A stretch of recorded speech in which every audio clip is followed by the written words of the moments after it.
Bismillahirrahmanirrahim. Assalamualaikum warahmatullahi wabarakatuh.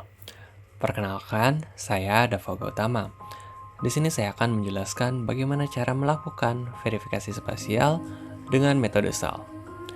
Metode ini merupakan salah satu metode verifikasi baru berjenis fitur base yang dikenalkan oleh Wernley dan kawan-kawan pada tahun 2008. Metode SAL melakukan pengukuran kualitas suatu perakiraan dengan mengkuantifikasi perakiraan dalam 3 parameter, yakni struktur yang memberikan informasi mengenai kesalahan struktur spasial, amplitude yang memberikan informasi kesalahan intensitas, dan location yang memberikan informasi mengenai kesalahan lokasi objek yang diverifikasi. Verifikasi SAL ini dilakukan dengan menggunakan package spatial VX yang merupakan package R untuk melakukan verifikasi spasial perakiraan. Untuk itu, kita membutuhkan aplikasi R dan RStudio. Instalasi R, RStudio, dan package yang dibutuhkan. Peran alat pengunduhan R dan RStudio telah disediakan di kolom deskripsi video. Pertama, buka peran alat pengunduhan R. Terdapat beberapa pilihan. Pilih peran alat unduhan yang sesuai dengan OS yang digunakan. Di sini, saya memilih R for Windows. Kemudian pilih Base, lalu klik Download R. Proses unduhan akan berjalan. Tunggu proses selesai, lalu buka berkas yang telah diunduh untuk memulai instalasi R. Klik OK pada pemilihan bahasa Inggris. Lalu klik Next di setiap pilihan berikutnya, biarkan default. Tunggu proses instalasi selesai, lalu klik Finish untuk menutup instalasi.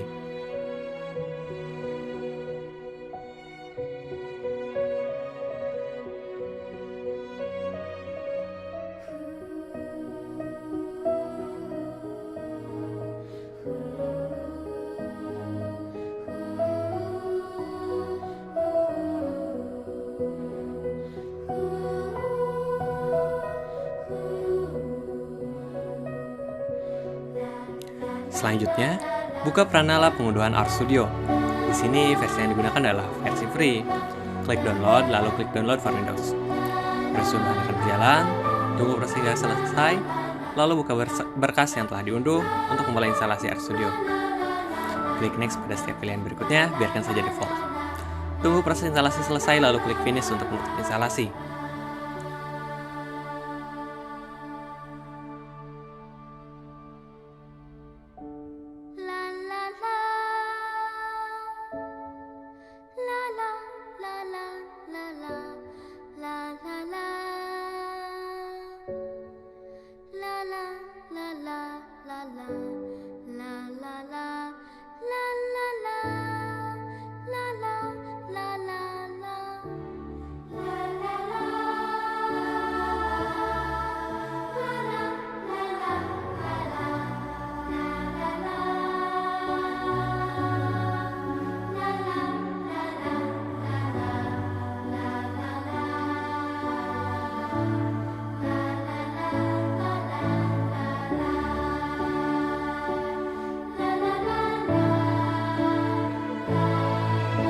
Setelah instalasi selesai, kita dapat membuka aplikasi RStudio untuk menginstal package yang dibutuhkan dan untuk melakukan verifikasi SAL. Namun sebelumnya, mari berkenalan terlebih dahulu dengan interface RStudio. Secara garis besar, interface RStudio dibagi menjadi 4 bagian. Yang pertama adalah Search. Di sini merupakan tempat kita menulis perintah atau kode R dan menjalankannya. Yang kedua, tab Environment. Dari panel ini menunjukkan nama semua objek data, seperti vektor, matriks, dan kerangka data yang telah ditetapkan di sesi R pada saat ini. Yang ketiga adalah konsol. Konsol adalah jantung dari R. Di sini kita dapat mengeksekusi perintah R. Yang keempat, panel Files, Plot, Package, Help. Files pada panel ini dapat memberi akses ke direktori yang berada di hard drive. Dan kita juga dapat mengatur direktori kerja kita. Plot pada panel Plot menunjukkan semua plot. Ada tombol juga untuk membuka plot terpisah dari tab saat ini. Dan juga ada tombol untuk mengekspor plot sebagai PDF atau JPEG. Meskipun itu dapat dilakukan dengan mengeksekusi perintah menggunakan fungsi PDF atau JPEG pada konsol. Yang terakhir adalah package. Di package menampilkan daftar semua package yang diinstal pada hard drive dan menunjukkan apakah package tersebut sedang aktif atau tidak. Package yang sedang aktif dalam sesi saat ini dicentang, sementara yang diinstal tetapi belum dimuat tidak dicentang. Untuk menginstal package, arahkan kursor ke bagian konsol. lalu ketik install.package dalam kurung tanda kutip nama package. Kemudian klik enter untuk mengeksekusi perintah. Adapun package yang perlu kita install adalah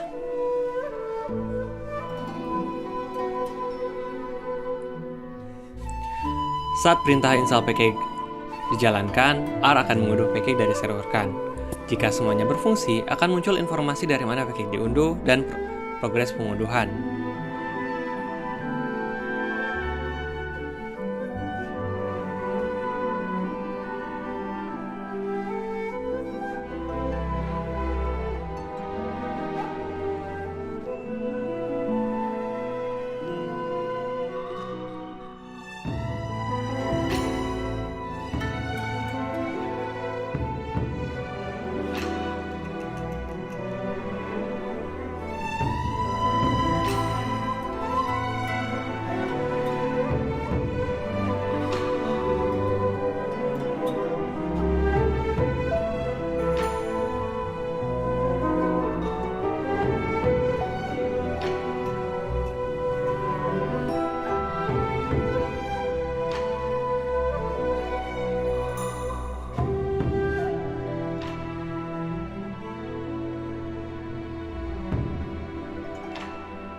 Ekstraksi data.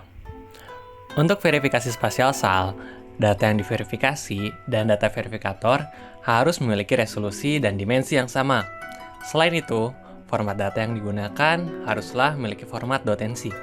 Di bagian akhir video terdapat langkah untuk melakukan konversi data dari format .dat ke format .nc. Dan juga ada langkah untuk menyamakan batas, longitude, dan latitude data yang digunakan dengan menggunakan aplikasi Klimat Data Operator. Unduh script R yang telah disediakan pada link deskripsi video. Lalu, buka kembali aplikasi RStudio, kemudian buka script R yang telah diunduh.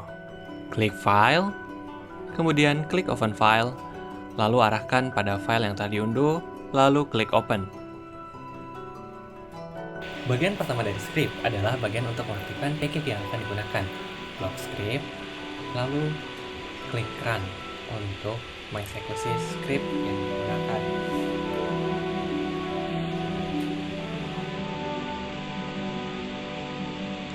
Package yang aktif dapat kita lihat di panel package. Package yang aktif akan memiliki tanda checklist.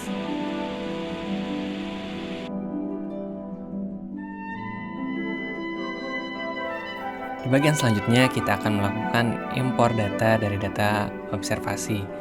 Block script, lalu klik Run.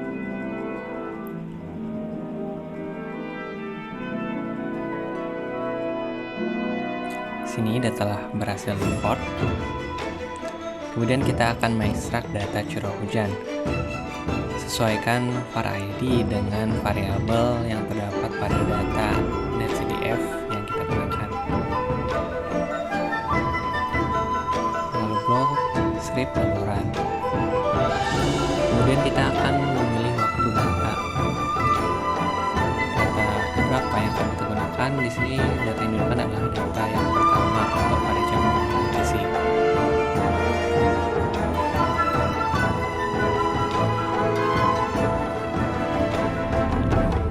Block script, lalu klik run. Selanjutnya kita akan melakukan hal yang sama terhadap data dari model WRF. Kita dapat mengukur durasi, file yang dimana, dan apa. Kita blok scriptnya, lalu kita klik run.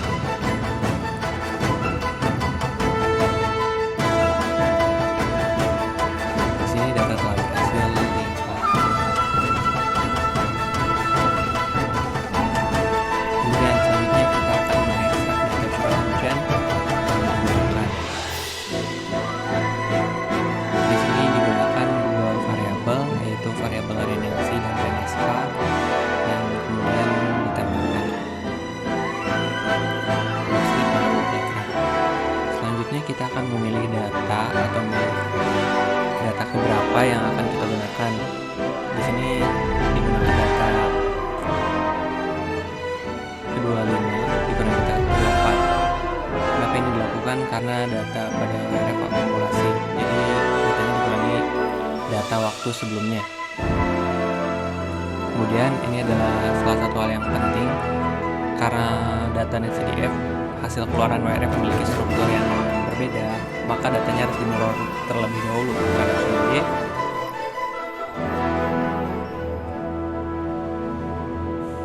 Selanjutnya, setelah data kita berhasil ekstrak dari observasi dan model WRF, kita lakukan pengecekan apakah memiliki dimensi yang sama. Di sini terdapat sedikit perbedaan antara dimensi dari model dan observasi, oleh karena itu dilakukan penyesuaian.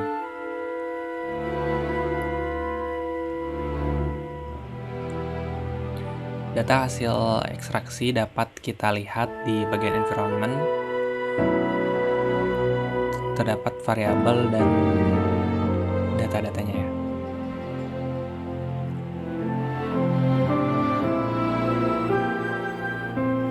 Verifikasi SAL.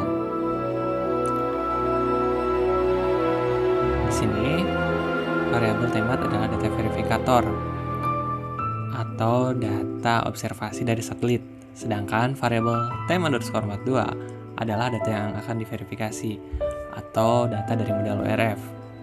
Selanjutnya, kita harus mendeklarasikan objek yang akan kita verifikasi beserta data verifikatornya. Di sini menggunakan fungsi make.self_vx. Kita masukkan data verifikator dan data yang akan diverifikasi. Kemudian kita bisa mengatur file type serta unit yang digunakan, serta nama data observasi, dan nama dari nama data model. Lalu kita blok scriptnya, lalu kita jalankan.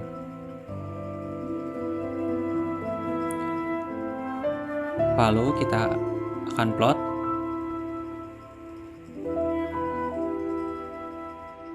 Dan berikut adalah hasil plotting objek yang telah kita deklarasikan.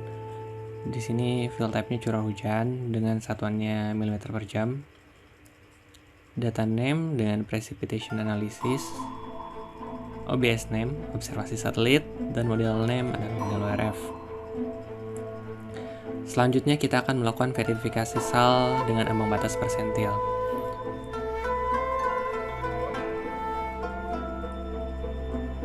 Pertama, kita deklarasikan nilai persentil dari masing-masing domain. Kita blok scriptnya, lalu kita jalankan.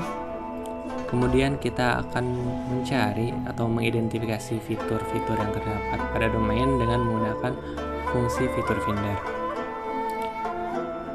Di sini terdapat beberapa masukan yang dapat kita konfigurasikan.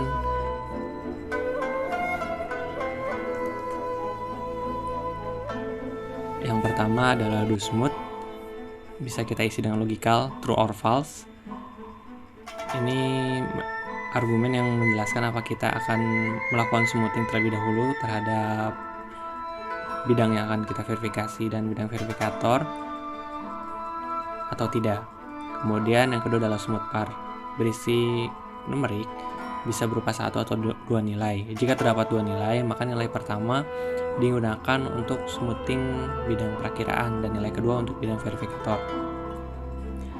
Fungsi smoothing bawaan yang digunakan adalah disk kernel smoother. Oleh karena itu, nilai argumen ini memberikan nilai radius dari disk. Kemudian threshold, berisi numerik, bisa dapat berupa satu atau dua nilai, mengatur ambang batas di mana suatu objek teridentifikasi. Jika terdapat dua ambang batas, maka nilai pertama untuk bidang observasi dan nilai kedua untuk bidang perakiraan. Yang terakhir adalah di sini nilai numerik bisa berupa satu atau dua nilai, merupakan faktor pengali R kuantil untuk menentukan ambang batas. Nilai pertama diaplikasikan untuk bidang perakiraan dan nilai kedua diaplikasikan untuk bidang verifikator jika terdapat dua nilai. Lalu jalankan fungsi dengan memblok script, lalu klik tombol run. Di sini hasilnya kita masukkan ke dalam variabel loop. Jika variabel loop dijalankan, kita dapat melihat konfigurasi yang kita gunakan.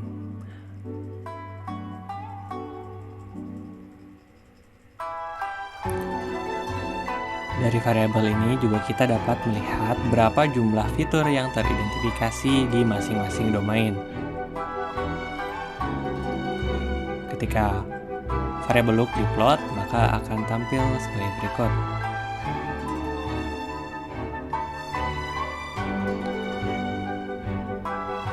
Ini adalah tampilan peta dari fitur-fitur yang teridentifikasi. Untuk mendapatkan nilai sal, kita eksekusi fungsi saler terhadap variabel look.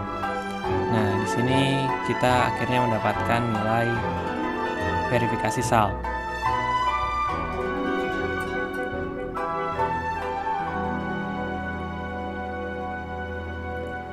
Untuk verifikasi dengan ambang batas absolut kurang lebih sama. Namun di sini bedanya tidak menggunakan input parameter vec yang menjadi faktor pengalih threshold.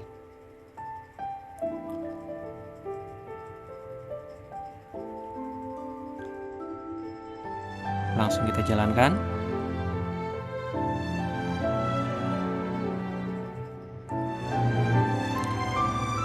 Di sini jumlah yang terdeteksi terdapat 36 fitur pada observasi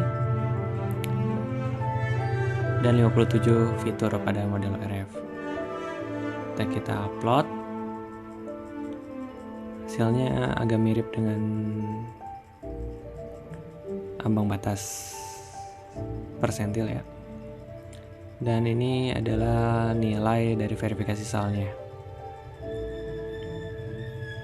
Sini nilai komponen S dan L-nya berbeda, namun pada komponen A-nya sama.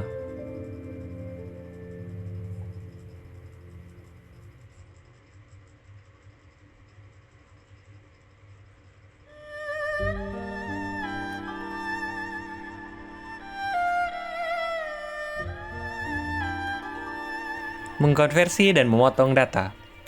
Data keluaran model RF dan observasi satelit GSMAP berupa data dengan format .dat. Oleh karena itu, perlu kita konversi terlebih dahulu ke format .nc.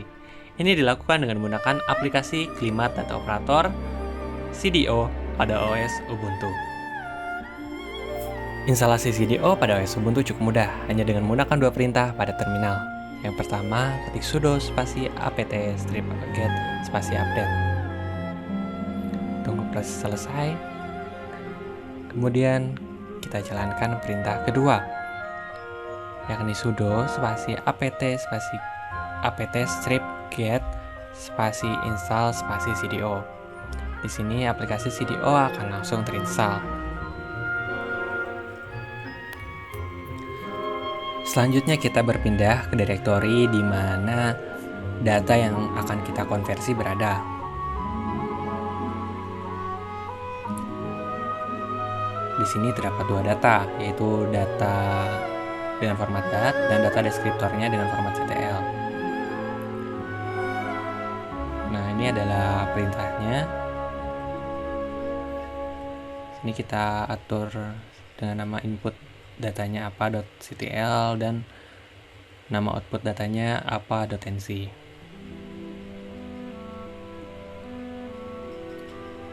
Ini langsung kita eksekusi. Nama input datanya di sini scription_rf.ctl dan kita beri nama outputnya dengan nama output.nc. Kita tunggu sebentar. Nah, ini pesan bahwa konversi telah berhasil dan dapat kita lihat di folder telah terdapat hasil data yang telah kita konversi menjadi format .nc. Selanjutnya kita berpindah ke direktori di mana file yang akan kita potong berada. Di sini file yang akan kita potong bernama contoh.nc. Kita cek terlebih dahulu dengan grad batas-batas dari longitude dan latitude data tersebut. Berikut adalah batas longitude dan latitude data sebelum data dipotong. Kita tutup kembali grades-nya.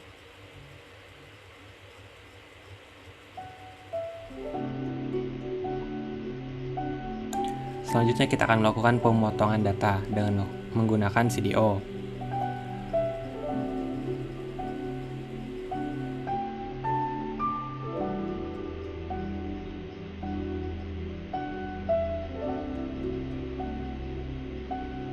Berikut adalah perintah yang digunakan. Kita dapat mengatur longitude minimal, longitude maksimal, latitude minimal, dan latitude maksimal, nama input datanya, dan nama dari output datanya.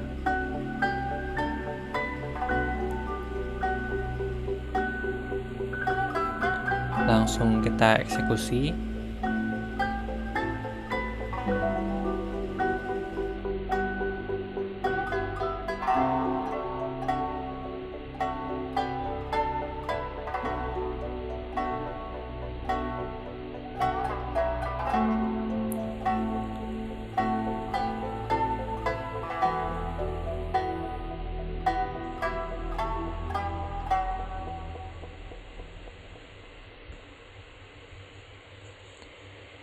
Atur batas longitude minimal dan longitude maksimalnya, kemudian latitude minimal dan latitude maksimalnya.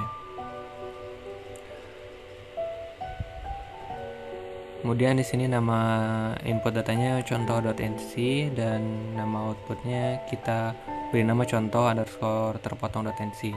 Sini pesan bahwa proses pemotongan telah selesai dilakukan ya. Kita cek kembali dengan menggunakan grades. Kita buka file yang telah dipotong.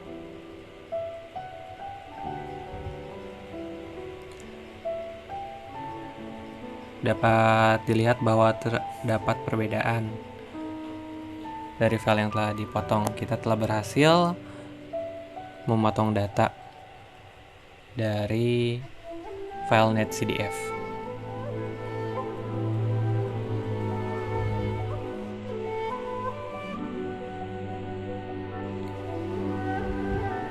Sekian dari saya, mohon maaf apabila masih banyak kesalahan dan kekurangan. Sekian, wabillahi taufiq wal hidayah. Wassalamualaikum warahmatullahi wabarakatuh.